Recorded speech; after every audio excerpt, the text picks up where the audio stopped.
किया कि आप कोई पहले छोटी नौकरी कर लो तो नौकरी का कीड़ा दिमाग में से खत्म हो जाएगा, फिर आप बड़ी नौकरी की तैयारी कर लेना, क्योंकि उसमें समय चाहिए और आपको पैसा भी चाहिए। तो मैंने उस समय तक उत्तर प्रदेश में बीटीसी अगर आप कर लो तो सरकारी टीचर बनना तय था, कन्फर्म था। आज की डेट में नहीं है, पहले ये तय था। आप लोग जानते हैं बात, बीटीसी होंगे साथ लोग। तो मैंने बीटीसी के लिए अप्लाई किया, उसकी तैयारी की, उसमें टेस्ट में फेल हो गया, नंबर ही नहीं आया। उसी तैयारी के आधार पर बीएड में सिलेक्शन हो गया, बीएड करने चला गया। कुछ ना करने से तो कुछ करना बेहतर है, तो बीएड करने के लिए चला गया। तो वहां पर इसी प्रक्रिया में वो कॉलेज में मुझे मुलाकात हो गई माधव सर से। जब माधव सर से मुलाकात हो गई तो उन्होंने ज्वाइन कराया, वो यहीं आगरा से थे, उन्होंने इस बिजनेस को ज्वाइन कर रखा था। वो भी प्राइवेट टीचिंग किया करते थे, ऐसे ही ट्यूशन पढ़ाया करते थे। उनके बारे में बहुत सारी बातें आप लोगों को मालूम होंगी। कॉलेज में बीएड करते हुए हम लोगों को मुलाकात हो, बढ़िया बीएड कर रहे थे, वो भी कर रहे थे, मैं भी कर रहा था, बाकी साथ में और भी स्टूडेंट जो कॉलेज में रहते हुए शुरू किया कि एक बिजनेस है, हम पार्ट टाइम में कुछ बड़ा काम कर सकते हैं, कुछ पैसा कमा सकते हैं, कुछ इस तरह से बताना शुरू किया। और आपको उसको समझने के लिए संडे को आना है आगरा में। तो मैं ये कहकर के टालता रहा कि मैं सोमवार से लेके शनिवार तक जो कॉलेज का टाइम होता है उसमें तो मैं आता हूं आपके पास आगरा में। तो संडे को क्यों बुला रहे हैं, संडे को छुट्टी रहती है। और संडे को मैं सालाबाद से, और सालाबाद में भी गांव था, वहां गांव से मैं यहां पर आऊंगा, तो साधन तो ऐसे साधन थोड़े थे पहले। तो मैं वो संडे के चक्कर में डालता रहा, काफी टाइम निकल गया, लेकिन वो तो काम कर ही रहे थे। और आपने देखा होगा जब कोई व्यक्ति प्रयास करता है, जब किसी चीज के लिए अच्छा लगता है, उसे फॉलो करता है, प्रयास करता है। तो उनके साथ एक अच्छी बात ये थी कि फॉलो करने के लिए लोग जाते हैं, लेकिन उनको जाना नहीं पड़ता था, क्लास में मिलता था, वो मुलाकात हो जाती थी। तो एक बार उनका एक चेक आ गया 3000 कुछ रुपए का। चेक देखने के बाद मुझे लगा कुछ ना कुछ तो है, एक बार समझना चाहिए, देखना चाहिए, क्योंकि देखने में कोई बुराई नहीं है। हो सकता है कोई चीज ऐसी हो जो हमारे काम की हो, यही सोच करके यहाँ पर जो नए लोग आए हैं वो यही सोच के तो आए होंगे, नहीं तो कोई क्या ले लेगा। तो उसने मैंने डिसाइड किया कि मैं प्लान देखने के लिए जाऊंगा। 7 सितंबर 2003 को मैं आगरा प्लान देखने के लिए आया। मैंने प्लान देखा, प्लान काफी अच्छा लगा और उस दिन मेरी ज्वाइनिंग पक्की हो गई। मैं गया, मैं प्राइवेट ट्यूशन करता था, मैंने लोगों से पैसा इकट्ठा करना शुरू किया।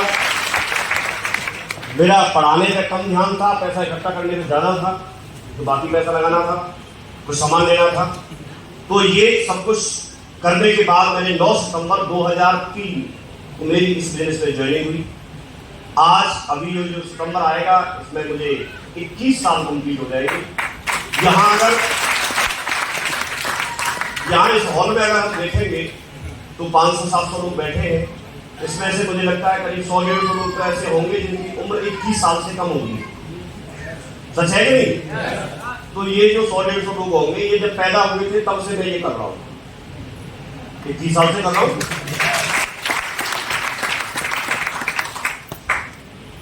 तो मैं बार बार धन्यवाद बोलता हूँ। उस समय मेरी समझ में नहीं आ रहा था, लेकिन इनको कुछ विजन रहा होगा या इनको अपना चेक बनाना होगा, उस चक्कर में मेरी ज्वाइनिंग करा दी सर ने।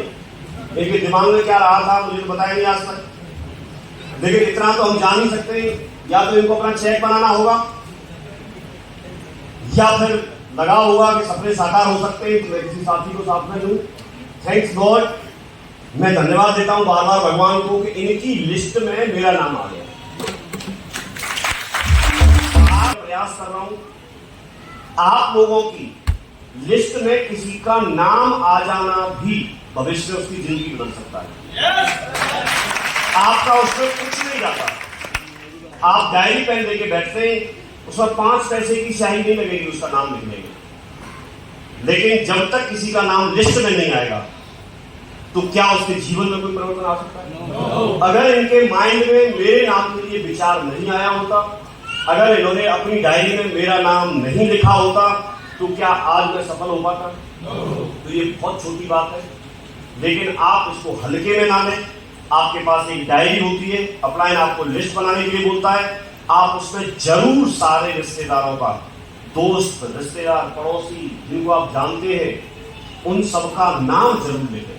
वो तो बाकी बात की बात है, नाम तो लिख सकते हैं, लिख सकते हैं। मैं आपसे पूछता हूं, नाम लिखने में क्या कोई परेशानी होगी किसी को?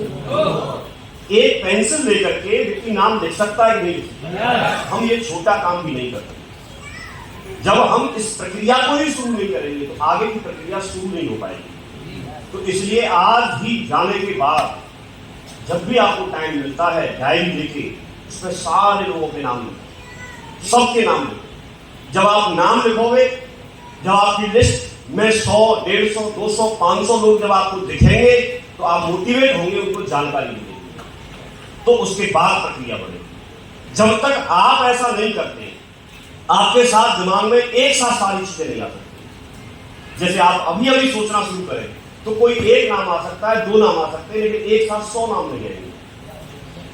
हमारे माइंड की कुछ तो क्षमता है, कुछ लिमिटेशंस है कि नहीं? देखिए 100 नाम जब सामने लिखे होंगे तो सब ध्यान आ जाएगा।